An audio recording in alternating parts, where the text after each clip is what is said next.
Hi guys, Mohit here. Welcome to another video. And in the last series, I covered multiple topics related to CUDA graphs and made 3 videos about it. And in this series, I will go deeper with torch.compile internals. So if you have looked into a modern inference framework like vLLM or SGLang, you have probably noticed that almost all of them support or even recommend using torch.compile, right? So before we understand what torch.compile is doing under the hood, let's see why inference is one of the best workloads you could possibly compile. So the training and inference may use the same model, but they are very different workloads.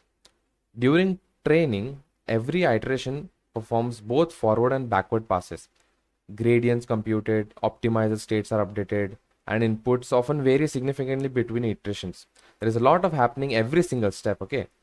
While inference is just much simpler because we only perform a forward pass. More importantly, during autoregressive generation, the model executes almost the exact same sequence of operations every token that gets generated. For example, if a model generates 500 tokens, the decoder block is executed hundreds of times, right? The input values change every iterations, but the computation itself remains almost identical. This is exactly the kind of workload compilers are basically designed for.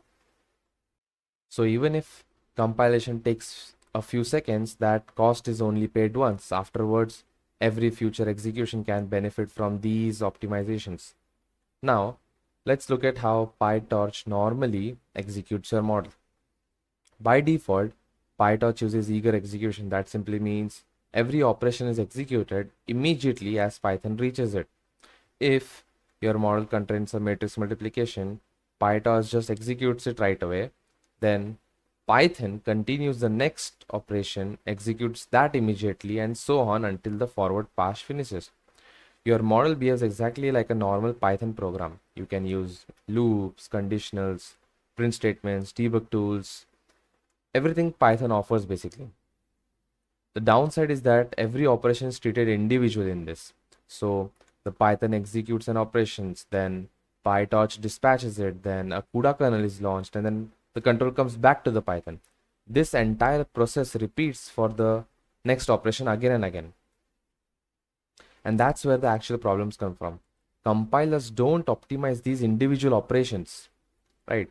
They optimize relationships between these operations, meaning if every operation is executed immediately, there is no opportunity to fuse kernels or eliminate unnecessary tensors or reuse memory efficiently or generate specialized kernels for entire computation, for example.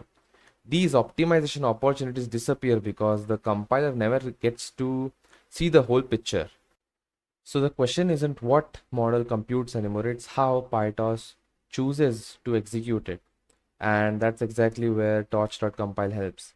It doesn't modify your architecture, it doesn't change your weights, it doesn't produce different outputs. Mathematically, the computation is exactly the same.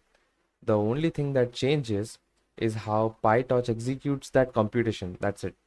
Instead of immediately executing every operation one at a time, PyTorch first captures the computation, builds an intermediate representation that the compiler can understand, and applies that series of optimizations, and finally generates much more efficient code for the execution. The computation didn't change, only the execution strategy did. Let's see how it actually achieves this at a high level. Meaning, let's see, the compilation pipeline looks like this. For now, don't worry about what each component does internally. TorchDynamo is basically for capturing the computation. Then the FX graph is the compiler representation for your model. Then the TorchInductor performs compiler optimizations and that generates optimized code. Then finally, Triton or C++ produces kernels that execute on the hardware.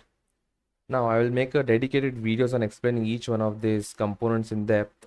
For now, I think just as this pipeline that gradually transforms the ordinary Python code into optimized GPU execution. Now that we can finally answer the original question, Why do inference framework use torch.compile? Because LLM inference repeatedly executes the same computation over and over again. That gives the compiler enough opportunity to optimize that execution. Instead of launching small kernels, operations can often be fused into fewer and larger kernels. That's the reason why frameworks like vLLM or SGLang have invested heavily in integrating Torch compile into their serving pipelines. So I think that's it for this video. Soon I will go deeper into each stage and I have separate videos on it. And thanks for watching.